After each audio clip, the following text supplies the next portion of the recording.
తెలంగాణలో కాంగ్రెస్ ప్రభుత్వం ఏర్పడిన వెంటనే డాక్టర్ బాబాసాహెబ్ అంబేద్కర్ గారి పేరు పెడతామని చెప్తే ఆ భయానికే మా ప్రభుత్వం రాకంటే ముందే సచివాలయానికి డాక్టర్ బాబాసాహెబ్ అంబేద్కర్ పేరు పెట్టాల్సిన పరిస్థితులు కేసీఆర్కు కల్పించినాం.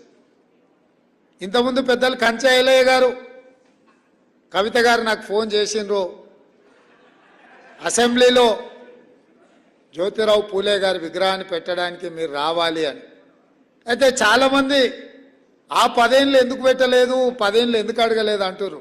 ఆ 10 ఏళ్ళు వాళ్ళ నాయన మీద సంపూర్ణమైన నమ్మకం ఉండి ఈయన దుర్మార్గుడు, ఈయన పెట్టాడు కాబట్టే ఈరోజు ప్రజా ప్రభుత్వం వచ్చింది. తప్పకుండా ప్రజా ప్రభుత్వం పెట్టడానికి అవకాశం ఉంది అని చెప్పి వినతి పత్రం తీసుకొని వచ్చి